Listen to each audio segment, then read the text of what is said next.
Hello, welcome to this year's talk for you. And if you've heard me talk before, you'll know that I talk about postcards which were sent by our ancestors, perhaps before the First World War.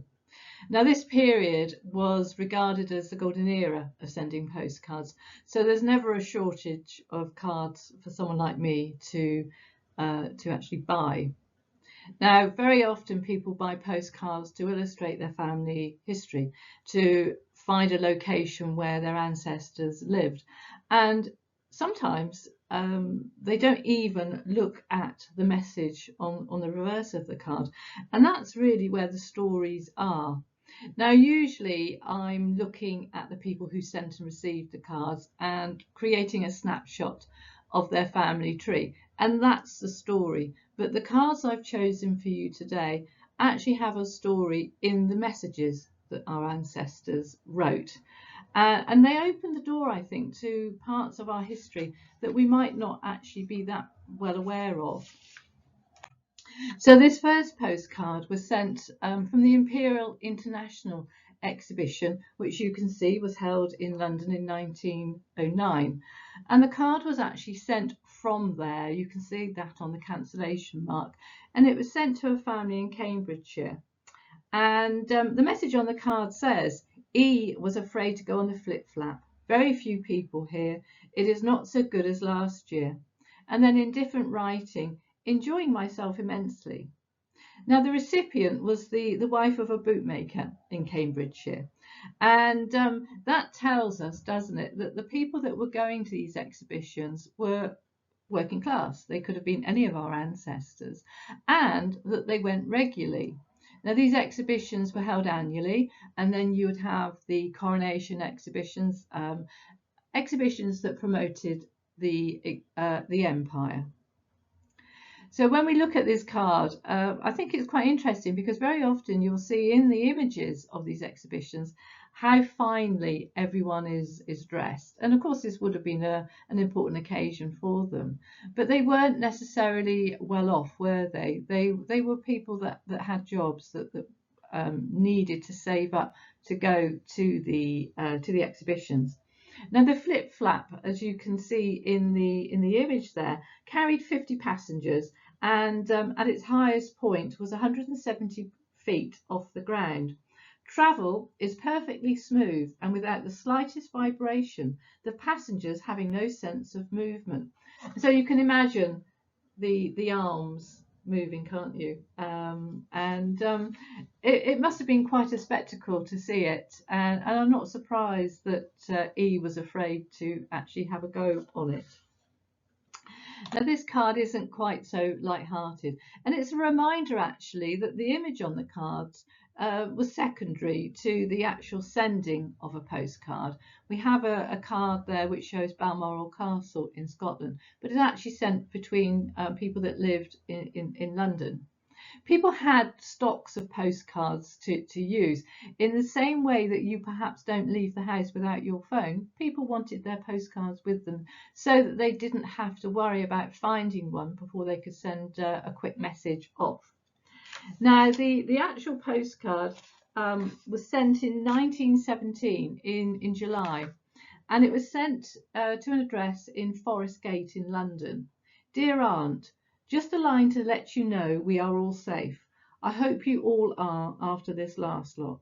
I feel I cannot come to help you. I am really sorry. Don't think me unkind, but I feel done. I'm getting on to Arthur to clear out of this place. Now, that card was sent in the aftermath of a daylight bombing raid during the First World War. 57 people were killed in the London area, focused actually on where these people lived. And of course, we know so much about the Blitz, don't we, during the Second World War, that we often forget and need reminding that people were affected in London during the First World War in a similar way.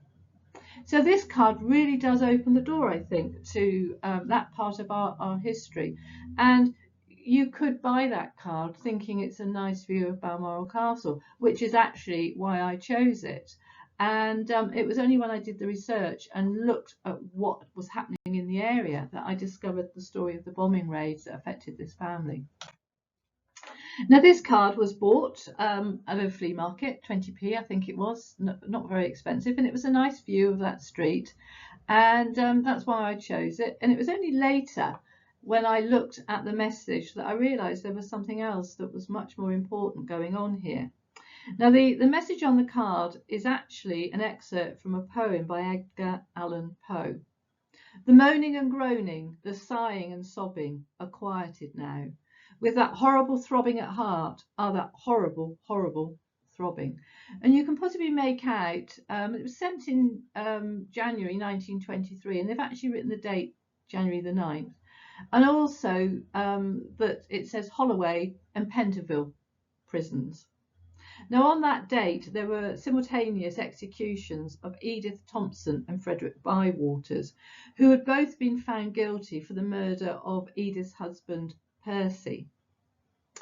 Now, the actual execution of Edith was quite a traumatic event, and it actually received a lot of coverage in the press for what happened during the execution. Now, I'm not going to go into details because it's quite horrific, and if you want to look it up online, there's plenty of information available about it. But I will warn you that it is actually hard reading, and it's not something you should just do without preparing yourself, perhaps. So if you look online for Edith Thompson and murder, you'll find the story of what happened to her. The executioner actually attempted suicide later, and of course that was an offence at the time. And later he had a second attempt and was successful. So a very, very awful story revealed through this postcard.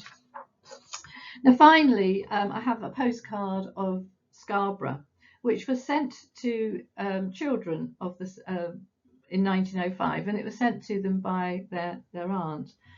And the message on the card, part of it reads, "You see the old man standing up in the lifeboat? Well, that's Mr. Oston, who came with the lifeboat to Northampton a little while ago. He is a nice old man, and we have been in his boat 6 or 7 times." Now, Mr. Oston is a famous man in the story of the Lifeboat Institute. And in 1880, he was awarded the silver medal. And that was awarded to him because 5 times during a severe gale in October of 1880, he assisted in rescuing 28 lives from 5 wrecks. He joined the Lifeboat Institute in 1870 and only retired in 1911, possibly because of injury when he was washed overboard from a boat, and he died in 1916. So as interesting as that story is, and it is fascinating, I think, and obviously to see the name of someone that actually is standing in that lifeboat. He is the gentleman standing second on the left, and I've confirmed his identity in other ways as well. But it's interesting to see that at this time the lifeboats were taken inland, and this was obviously to raise money for the lifeboat cause.